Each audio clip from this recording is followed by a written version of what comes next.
This isn't just about building a business. It's about building something to really uncover and celebrate who I really am.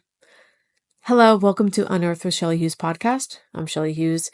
In this podcast, we talk about the good, the bad, and the ugly of building a profitable, passionate brand.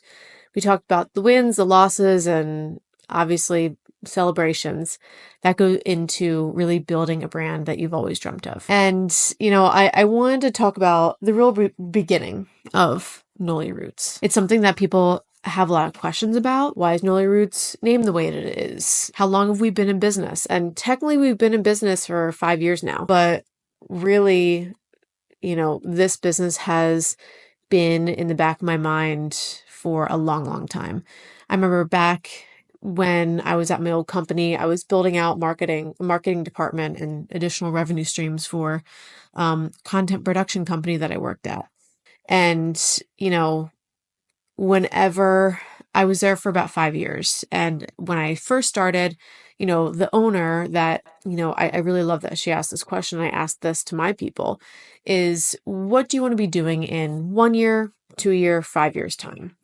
And back then it was, in 5 years time, I want to start my own company. Then the next year happened. In 4 years time, I want to start my own company. In 3 years time, I want to start my own company. So really that, entrepreneurship was not on a whim. And in 2020, we really made it real. I was definitely, as I was getting closer to realizing that, my last job wasn't serving me, I really wasn't serving it the way that I should. It was still really scary to jump into entrepreneurship because I was thinking about starting a family. I was married. We got married early 2019. So we were one of those lucky couples that got in right before the pandemic. But I had this idea of like maternity leave, right? And in my old company, I wasn't even going to get that great maternity leave. But I was thinking, well, I can't start a company now. Like I'm going to have to figure out maternity leave and all this other stuff. And so it really kind of made me feel stuck a little bit. But I also felt like, at my last job, I was told a lot of things that I couldn't do, right? Even whenever I talked about entrepreneurship, I was told that I probably wouldn't be good at that and I should probably stick to, having a nice marketing job. And I was really talked down to, my ideas were really talked down, and that there was a lot of gaslighting going on, and it kind of made me feel like I wasn't ready. Like, hey, maybe I'm not ready. Maybe I should put this off. And I got fired the day after almost resigning, which is so crazy. I remember I was doing family photography on the side, so I started an LLC, and I also launched a basic blog on a Squarespace called Nolia Roots. And the Nolia Roots blog was all about marketing and business and just my take on a lot of things I was working on within, the startups I was at. And it was in 2020, I launched this blog. Yes, I did have an idea of, eventually turning it into a business. But again, like I didn't know if I was totally ready. And I got called into the office, I remember, which was very odd because it was right in 2020. And it was, for a one-on-one, but the leadership wanted it in the office, which I thought was odd. And I was talking to my mentor the morning before or the night before, and he was like, so you're going to bring in your resignation letter, right? I was like, no, I don't think so. I'll talk to them, whatever. And I went in that next morning. They told me that they're going to let me go. And I had such a weight lifted off my shoulders. It felt like I was completely weightless. My mouth got super dry because all of a sudden I got nervous, but I was just so excited. And it was so interesting because the leadership asked me, they're like, do you know why you're being let go? And I was like, not really, but I'm happy to talk about it. And they didn't like that I started the blog post. There was a few things on there that they didn't like. And, they didn't like that I started an LLC. They had to remind me that limited liability corporations are public, which I obviously knew. I wasn't trying to hide anything. But I left that day, and it was a beautiful July day. And I remember my windows were down. I was driving home, and I was just so elated. And I called the people who always said, you should do this. And I told them that I got fired, and it was one of the best days of my life. So that was really the real beginning. And I was able to call, different people in my life, different business owners that I knew. They were asking me when I was going to start my own business. They didn't want to work with my old company, which I respected. And I called all those people, and I immediately became profitable in the business. My background has been in advertising agencies, content production companies, business startups. So I have kind of a 360 view on what marketing should look like and how it should interact with all these different elements. And really what I found was that agencies were really broken. Strategy was really scattered, ego was everywhere, and I really hated the churn, the really shallow wins that happen at agencies. It was just, one thing that I started saying when I started this company was, we are really rooted in strategy. We don't just throw spaghetti against the wall and see what sticks, because to be honest, I don't like spaghetti. To be honest, I don't like to waste spaghetti, should I say. And there were so many things that I realized that clients hated about working with agencies. They don't take marketing lead, right? If a client is launching a product, and what so many companies I've worked in the past would do is go up to them and say, hey, what do you want to do for your product launch? Instead, say, hey, here's what we think you should do for your product launch. CEOs and COOs and the leaders and kind of the person in charge of a lot of these agencies, they don't have time to think about things like that. That's what they want the agency to do. And a lot of times, honestly, as a junior person, a client would be sold to, and they'd be sold to by the COO, and they'd be pushed over to me. And don't get me wrong, I was extremely mature for my age, but I still was kind of this young kid taking over their account. And so, what does that feel like for a client? So I saw that a lot of agencies and the agency life and how it was run was really broken. And most importantly, clients didn't really understand what they were paying for, right? Again, think of this as from a COO or CEO perspective. If a company says that you need digital ads, hey, fork up $20,000 for a digital ad campaign or SEO, and they really don't understand what they're paying for, it doesn't seem like a very, good client experience for someone to put down that amount of money for something they really don't even understand. And not to mention that the agency probably doesn't know if they actually need it, right? What's a digital marketing agency going to sell? They're going to sell digital products, whether you need it or not. And so I saw a lot of things that were broken, the agency space. The other thing, as I kept introducing Nolia Roots to people, I said, we're a strategic marketing agency. Every time I said the word agency, I would get a shiver up my spine, because I didn't like working at agencies. And when I had to hire agencies, I didn't like working with them. And I could tell that there was just this disconnect between agency and client. And it was very transactional. It was like a vendor, right? And it just didn't feel it just didn't feel good. So I really wanted to solve a lot of these problems that I saw. And I really put that into practice when I launched the company. Up until this year, I still called us an agency. I really didn't want to sell services. I wanted to solve problems. So I really didn't love when a client would come to us and say, hey, we're trying to replace our digital marketing vendor. I'm like, okay, well, do you know anything about the analytics? Is that actually what you need? Should we really dive in? And two, what I saw a lot was they would say, hey, we need a digital marketing vendor. We need you to help us out.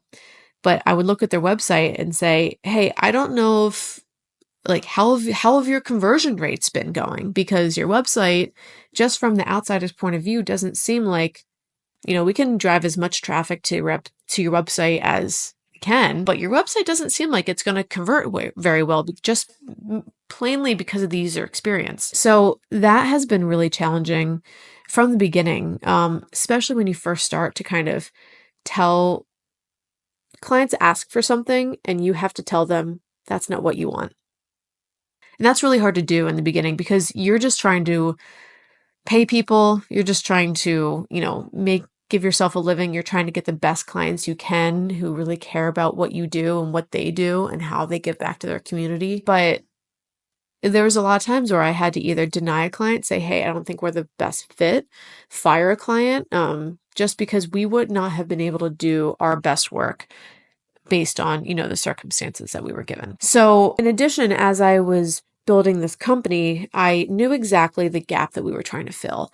And it wasn't really until this year I was able to define really what that was. I literally have a list of 11 reasons people hate working with agencies. And what's so interesting is clients are coming to us now because they're firing their old agencies. So I'm hearing this all straight from the horse's mouth. And so every time I'm hearing something, I'm like, we fill that gap, and we were filling it so naturally. So instead of a strategic marketing agency, I really renamed ourselves this year, and we are truly a CMO-led marketing studio. It's, think of that hub and spoke model, right? That hub is really that CMO leadership. We really focus on leadership first. We have in-house chief marketing officers that essentially work as fractional CMOs for our clients, all of our clients, even the ones that don't even pay for it, because we just feel that is so important in making sure we do our best work and not just putting these blinders on, right? And staying in scope. But as I built the company, there were there were a lot of values I really wanted to ensure that I instilled in the company. And these are values that either I felt like, weren't valued at other companies that I thought could be a great opportunity, or I learned these values from people I really admire, either old bosses or, people in the community that, connections that I have. And two of them really stuck out. One is extreme ownership. I've talked about extreme ownership in the past, but really it goes into the whole point of it and how I take it on the day to day. There's a whole book about it by Jocko Willink. Is I never blame my team if they do something wrong, ever. I always ask myself, how could I have directed you better? Right? And it's taking ownership. And I want my team to do this as well. And so I try to model it, and I want them to do it as well. When they're talking to their subordinates or whatever, is okay, this person effed up. That was a pretty bad F up. What could I have done to help? What could I have seen, been proactive about, directed better so that didn't happen? And I never really received that. Like I said, in agency life, there was a lot of ego. There was a lot of toxicity in it, a lot of emotional abuse, honestly, in the past, my past experiences. And everyone just threw around blame like it was a hot potato. And I never felt like everything was very secretive. There was a lot of like water cooler talk, people talking behind people's backs. And that's just something that I wanted to make sure didn't happen at this company. And so extreme ownership is the number one value that I put into the company. The second is creative respect, right? I remember when I was at my past job, and I was, like I said, there was a lot of gaslighting going on, being talked down upon. But I just remember that every time I had a deliverable, the owner of the last company or like higher ups that last company, they would always change something, even if it was something little, right? And when every single time you've been doing the job for 5 years, every single time you deliver something, it's not perfect, not just perfect, but there's like solid changes going on. It doesn't make you feel incredibly good about how you work, right? And so another value that I really wanted to instill at this company is just because I would have done something different doesn't mean how you did it was wrong. And honestly, that's really hard to do because I have much more experience. And so the first few times, deliverables offered, I really look at it and say, hey, I wouldn't have done it this way, but what are some really great things about this, right? And I keep a lot of those, and I try to instill like, hey, maybe we go a little bit deeper into the why or the strategy here, and here, but I'm really, really, really trying to make sure that I don't change a ton of what my team gives me, because honestly, they are the experts. I hired them for a reason. Morale and autonomy matter. The way we lead really impacts the quality of work always. And so those two qualities I fought for hard in this company, really to make us stand out from other agencies. And it's just the appreciation. I've heard from many, many people on my team that they've gone and worked at other companies, other agencies, whatever, and they always come back and say, you don't realize how appreciative people on this team feel and compared to other places. And that just really means a lot. So I want to go into okay, I started this company. It was definitely not on a whim, but I did have to get my butt kicked a little bit. Things I would do differently. So first one is fire faster. And I've talked about this and not just, so I've talked about this a lot with clients, people on the marketing team, on their marketing team, friends, colleagues, other business owners that I'm close with and talk to a lot. And what happened to me in my last job, what I've had to do, and what's the hardest thing to do is, it's very easy to fire someone because they're not doing a good job.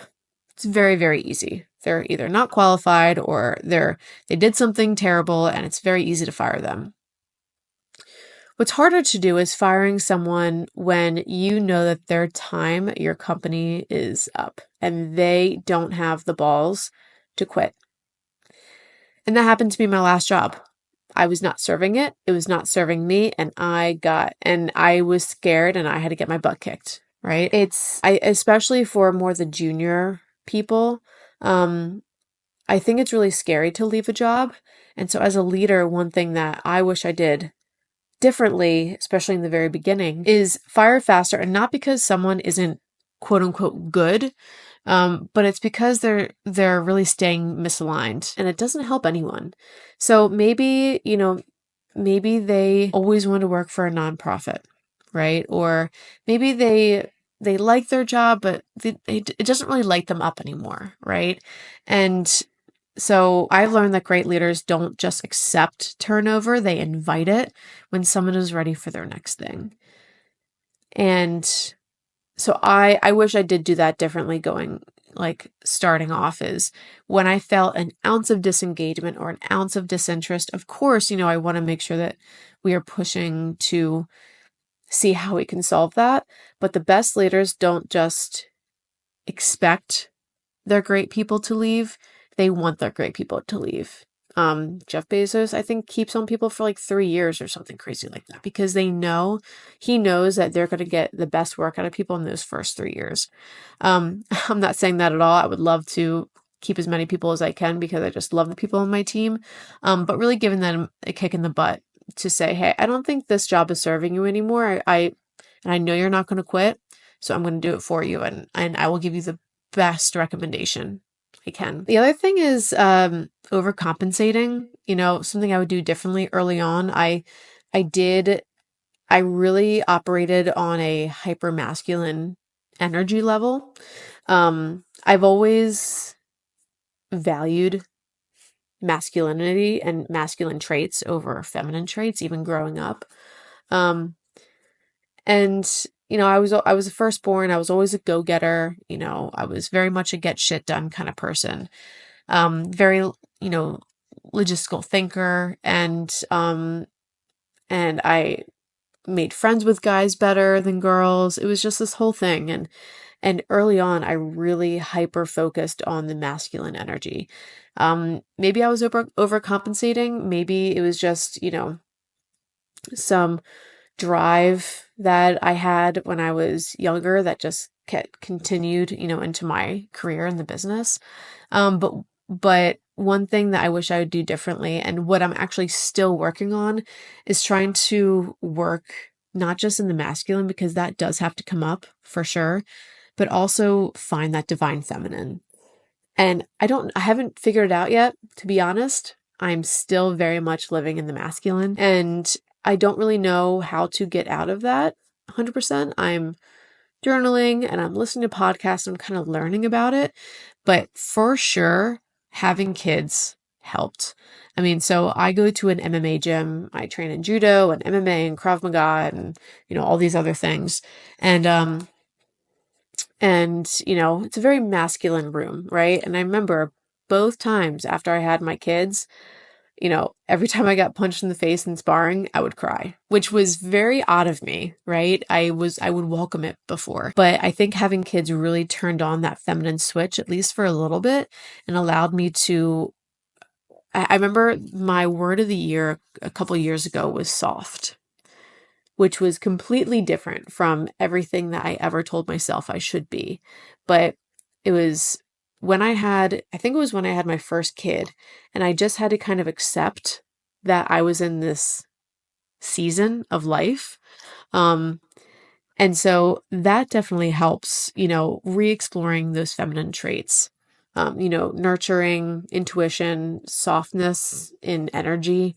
So that is another thing that I do wish I did differently. And from the beginning of this company, the vision hasn't changed. I think I have in the best way possible. People think I started Nolia Roots to work less, but in honesty, I started to become the better version of me, not just for, my work, but for my family, you know. Work-life balance is a complete myth. I really do believe in seasons. There are some seasons where the business needs me and, my husband takes over, my parents take over and help and love the kids and parent the kids as much as they can. But then there's seasons where, maybe my kid's sick from school, and the fact that I can drop everything and go pick him up and not feel guilty about it, well, I might feel a little bit guilty about it, is just really powerful. I don't see it as juggling. I don't see it as balance. I see it as seasons. Sometimes my family needs me more, and that's okay. Sometimes the business needs me more, and that's okay. I really just came to that kind of realization this year, now having 2 kids, that it's not worth doing this juggling, trick. It's really about seeing what's right in front of me, seeing what needs my attention most, and not forgetting what matters. So my takeaway for this is the permission slip, right? You do not have to hustle in every season of your life. There are some times where you are going to be grinding and you're going to be staying up late, and you're going to think that you don't have enough energy in the world to do what you're doing. And that's going to happen, right? But this is your permission slip to really understand and take note and reflect on what season of life that you're in and what's going to serve you the most in that season of life. And really the hardest thing for me is making sure that everyone in my life has the support that they need. Of course, my family, it's my kids. Of course, it's my husband. If I don't have him, I have nothing, right? But it's also people on my team. And I think that's the hardest part. It's not how productive I can be. It's making sure that my team feels supported in doing their best work. So I think this is your software update. I like to say, software updates are all about things that you once thought was true that you realize aren't true. Take this as your software update, that define your season, live in it fully, and trust that clarity will always create that momentum. So I hope you like this episode. This is kind of the real reason I built Nolia Roots, a little bit about my story. If you like this episode and you think it would inspire someone, please send it to them. Rate and review. I would love to see those reviews. I respond to every single one of them. And if you want to be on the episode, or if you want to be on a future episode, we're getting some more guests on, so that's really exciting. Hit me up, send me a DM, and we can chat to see if, this would be a good spot to share your story as well. So thank you so much, and I'll see you next time.